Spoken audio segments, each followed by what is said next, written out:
नमस्कार, मैं रंजन चौधरी। आप देख रहे हैं सत्यवती जयते। आज से 20 साल पहले वाजपेयी जी का समय में भी हमने सुना था कि लुक ईस्ट का नारा था। और मोदी जी को तो सेम पुराना डायलॉग, भले वो नेहरू का हो चाहे खुद वाजपेयी का हो, उनका पार्टी का कोई मतलब नहीं है। उनको तो नया रंग में हर चीज़ को रंग देना है। वाजपेयी जी का जो सपना था कि लुक ईस्ट, जो डायलॉग है उसको भी तोड़ते हुए उन्होंने नया एक डायलॉग चालू किया था, एक्ट ईस्ट। लेकिन वो लुक ईस्ट से एक्ट ईस्ट तक क्या क्या हुआ वो आप सभी को पता है। ऑल असम स्टूडेंट्स यूनियन जो है, उसका जो सबसे उम्रदार नेता जो है, मुख्य सलाहकार समुच्चय भट्टाचार्य जी भी, वो अपना भाषण में बोलते रहते हैं कि कलकत्ता के बाद दिल्ली वाले जो है वो नॉर्थ ईस्ट में कुछ और भी जो इंडिया का जो अंश है उसको मानते हैं कि नहीं, हमें पता नहीं है, कोई स्वीकृति नहीं मिलता है, बस डायलॉगबाजी रहता है।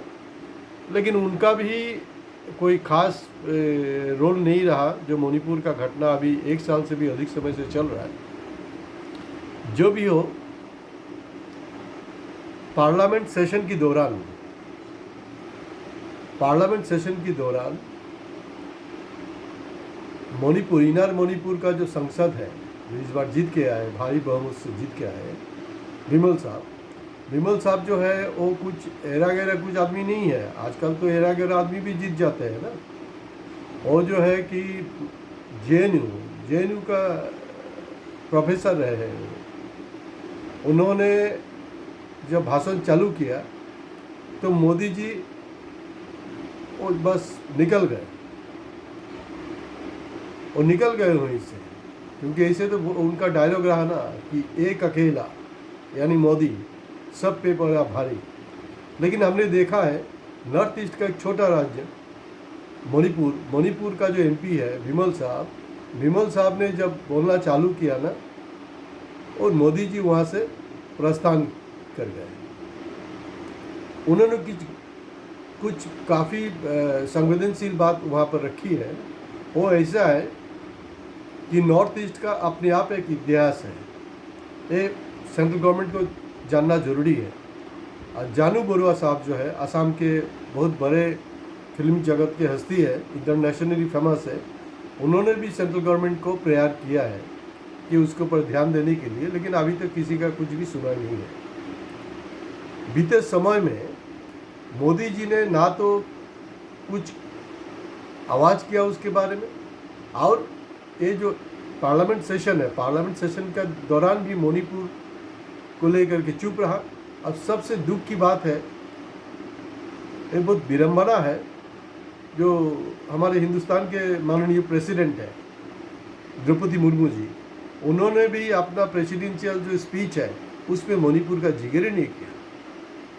ऐसे बहुत सारे अनइम्पॉर्टेंट चीज़ों को कवर किया है, उससे भी इम्पोर्टेंट था मणिपुर, लेकिन मणिपुर के बारे में चर्चा नहीं हुआ। अब ऐसा है कि दोस्तों, मणिपुर जल रहा है, करीब 1.5 साल होने जा रहा है, मणिपुर जल रहा है, ये सबको पता है, इंटरनेशनल फोरम को पता है। और ऐसे ही करते रहेंगे। एक नॉर्थ ईस्ट के बारे में एक गलत आइडिया नेशनल वाइज देने की कोशिश किया जाता है कि नहीं, उधर तो सब कोई जंगली रहता है, अनकल्चर्ड रहता है, टेररिस्ट रहता है। नहीं, नॉर्थ ईस्ट के लोग काफ़ी पीसफुल है, काफ़ी कल्चर्ड है, सब कुछ है यहाँ में, काफ़ी संस्कृति बहुत अच्छा है। खास करके जो मणिपुर है, मणिपुरी नृत्य जो है वो इंटरनेशनली फेमस है। मणिपुर का जो स्पोर्ट्स है वो भी बहुत फेमस है। और उनके विमल साहब का स्पीच के दौरान उन्होंने कहा कि कई मणिपुरियों ने डिफेंस फोर्स का बड़े बड़े पोस्ट में रहे और अपने देश के लिए आहुति देने में भी हिचकिचाया नहीं है, दिया है, उसको याद करना चाहिए। इरम सानू शर्मिला जी से शुरू करके स्पोर्ट्स के कल्चर के बहुत सारे लोगों के रेफ़र किया गया। उन्होंने कहा कि उन लोगों को तो आप जानते हैं कि वो किस कॉज के लिए लड़ाई कर रहे थे। और अभी प्रॉब्लम क्या हो गया, एक तो व्हाट्सएप यूनिवर्सिटी है, एक भक्त है, एक चमचे। जब दुख इसलिए लगता है, हमारे इतने बड़े वर्ल्ड का बोलते हैं कि बिगेस्ट डेमोक्रेसी, जब कोई एमपी शासकीय दल के जब चमचागिरी में उतर जाते हैं ना, बहुत ही खराब लगता है।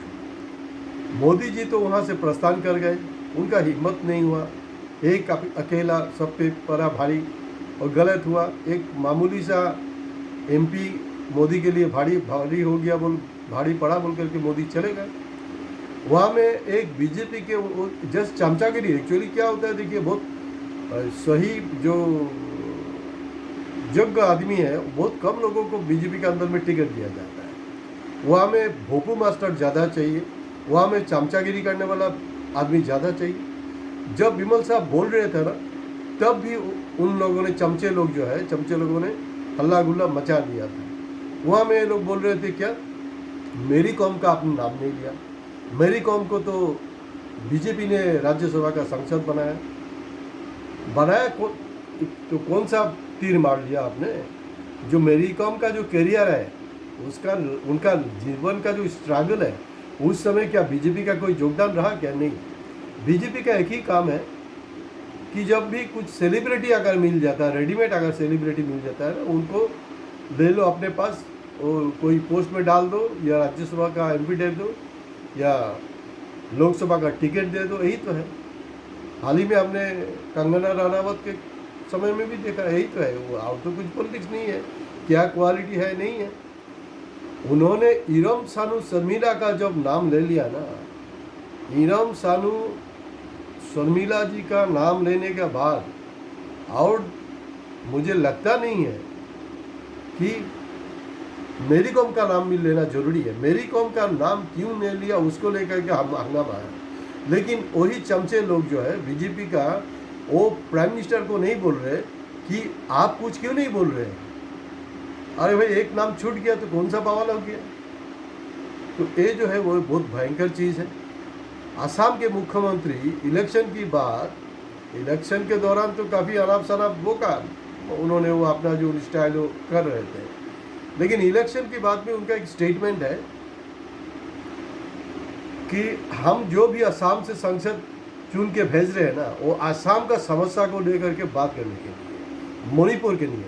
इसका मतलब वो गौरव गोगोई को पिंच कर रहा है, क्योंकि गौरव गोगोई एक ऐसा शख्स है 56 इंच का सीना तान के मोदी जी को जो धराधर ठकाठक झाड़ रहे थे ना, वो उनको शायद आज में भी कान में गूंज रहा है, और हर हिंदुस्तानी के कान में गूंज रहा है, खास करके बीजेपी के नेता लोगों का कान में गूंज रहा है। ऐसे तो हम बोलते हैं कि 7 सिस्टर, नहीं आजकल तो 7 सिस्टर होता नहीं है, आजकल बोलते 8 सिस्टर। मतलब हम जो नॉर्थ ईस्ट के जितने भी स्टेट है, वो चाहे मणिपुर हो, सिक्किम हो, असम हो, अरुणाचल हो, जो भी हो, उसको हम 7 से अभी 8 सिस्टर्स हुआ है। जब हम हमारा सिस्टर सुनो, हमको हमारा पड़ोसी जो राज्य है उसमें जब हम सिस्टर मानते हैं, तो वो सिस्टर संकट में है, तो क्या हम कम से कम शिष्टाचार नहीं दिखाएंगे, हम बात नहीं करेंगे क्या? तो एक क्या बेहुदा बात है हिमंत बिश्व शर्मा जी का कि मणिपुर का बारे में, चलो भाई ठीक है, मणिपुर का बारे में मत बोलो। अभी हाल ही में जो आपका आदमी लोग जीत के गए ना, असम में जो इतना भयंकर फ्लड होके रखा है, आदमी मर रहा है, रिलीफ नहीं है, हालत ख़राब है, चारों तरफ बेहाल होके रखा हुआ है। तो उसके बारे में आपका कोई संसद में, पार्लियामेंट में बयान दिया क्या कि 10 साल का आपका नाकामयाब की वजह से, आपका नेग्लिजेंसी की वजह से आज हमारे यहाँ का हालत ऐसा है। आपको याद होगा, अभी भी आपको मिल जाएगा, आप थोड़ा सिस्टम में जा कर के चेक कीजिए। अमित शाह जी, चाणक्य, यही चाणक्य क्या बोल रहे थे, शर्म भी आता है चाणक्य बोलने के लिए। जो चाणक्य था उनका साथ में इनको चाणक्य बोला जा रहा है। वो चाणक्यगिरी इतना ज़्यादा हो गया ना, 400 पार का जगह में 240 में सिमट गए। वो बोल रहे थे कि आप हमें वोट दीजिए, हम आपका यहाँ से बांध जो फ्लड होता है ना, उसको कहानी ख़त्म कर देंगे। कितना दिन हो गया अमित शाह जी, आपको याद होगा? कोई फ्लड तो दूर की बात है, जो बेसिक जो नीड्स है फ्लड को रोकने के लिए वो आप नहीं कर पाए। आसाम से जो जीत गए वो अब क्या कर रहे हैं उसका रिकॉर्ड देखिए। अभी सबसे विडम्बना यही है, आसाम से जो बरपेटा समष्टि है ना, बरपेटा समष्टि से जो जीत के गए उनका नाम है फणिभूषण चौधरी। उनके एक चीज़ के लिए फेमस था शुरू में, वो हंसते हैं, काम उम करने का जरूरत नहीं, हंसते हैं। और एक अजीब किस्म का इम्प्रेशन डाला हुआ है कि ऑनेस्ट है। अरे भाई सिर्फ हंसते हो, ऑनेस्ट हो, काम नहीं करते तो हमारा फायदा क्या है? हंसते हैं।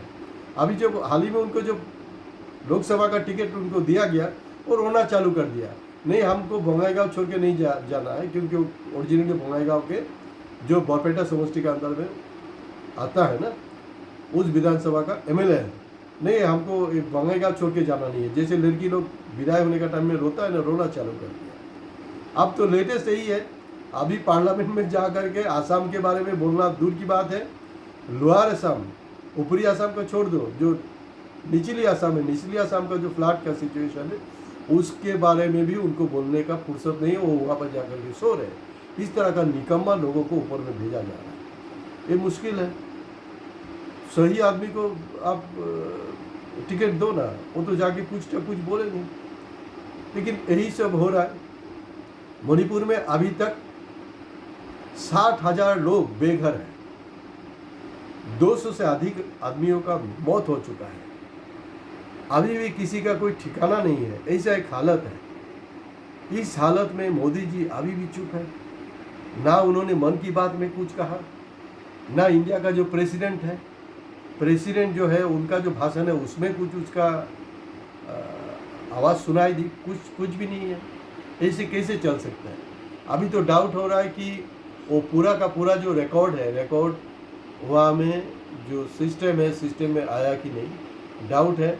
और हाल ही में जो राहुल जी का जो फिर धमाका जो हुआ में गौरव का गोगोई और राहुल जी का, उसमें भी देखा गया कि काफ़ी सारा चीज़ जो है म्यूट कर दिया गया या जो रिकॉर्ड से बाहर निकाल दिया गया है।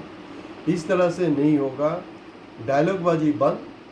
अभी आप मोदी जी आप ही का तो नारा है ना, क्योंकि आप तो वाजपेयी जी को भी मानने के लिए तैयार नहीं है, आप ही का तो नारा है ना, एक्ट ईस्ट, तो एक्ट करिए ना।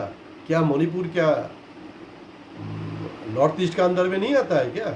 ना आप उसको छोड़ दिए। एक दूसरा एक कश्मीर बनाने की कोशिश किया जा रहा है। कश्मीर को बनाया, वहाँ का समस्या को और उलझा दिया। 370 देने के बाद में भी कुछ नहीं हुआ, उल्टा चाटा लगा। अभी मणिपुर जो है उसमें भी एक ही हालत है। तो इस तरह से नहीं चल सकता है। हम देश के जो लोग हैं हम इकट्ठा रहने चाहते हैं, तो आप हमें इकट्ठा रहने दीजिए।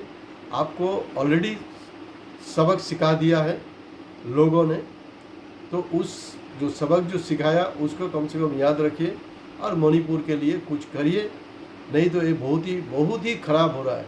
और हमारा जो नेसो का जो चीफ है, आसू के नेता समुजल जी, वो भी आवाज़ उठाए। नहीं से ऐसे तो बहुत चिल्लाते रहते हैं ना, बहुत कुछ करते रहते हैं। और नहीं तो नेसो से रिज़ाइन करें, क्यों नेसो का ढंढोरा पीट रहे? नेसो तो एक बेकार का प्लेटफॉर्म हो गया ना, कुछ नहीं कर रहे। तो जो भी हो, मोदी जी आपसे रिक्वेस्ट है, मेरा विनम्र अनुरोध है, ऐसा नहीं है, बहुत हो गया है, उसका सबक आपको ऑलरेडी मिल चुका है। लेकिन इस ढंग से आप इसको, जो सोने का चिड़िया था हमारा देश, जो जिसको अभी आप विश्व गुरु बनाने की कोशिश कर रहे थे, उस विश्व गुरु का अंदर में आदमी का हालत क्या है? एक नाव नहीं है, एक बोट नहीं है, वो केले का जो पेड़ होता है वो पेड़ से बोट बना करके आदमी लोग जा रहे हैं, इस हालत में है। और हमारे आसाम की हालत और ख़राब है। इस फ्लड के दौरान खुद सेंट्रल का जो चीफ मिनिस्टर है वो सर्बानंद सोनोवाल जी है, लेकिन वो यहाँ पर वोट देने के लिए नाकाम, सक्सेस नहीं हुआ। आदमी लोगों का हालत ख़राब है। आसाम में फ्लड का प्रॉब्लम है, ज़बरदस्त प्रॉब्लम है। और मणिपुर का जो कहानी है वो तो और कितने बार बताएं। और इस साल के अंदर में मुझे दोबारा मणिपुर को लेकर के मैं दोबारा चर्चा करूँ, मुझे उम्मीद नहीं था। लेकिन जो प्राइम मिनिस्टर का जो बर्ताव और जो खास करके जो हमारा प्रेसिडेंशियल स्पीच में जो कुछ भी एक भी शब्द जो मणिपुर के लिए नहीं है, उसी का ही जो दुख मणिपुर के लोगों का है, हमारा नॉर्थ ईस्ट का लोगों का है, उसी को इजहार करने के लिए आज का ये एपिसोड।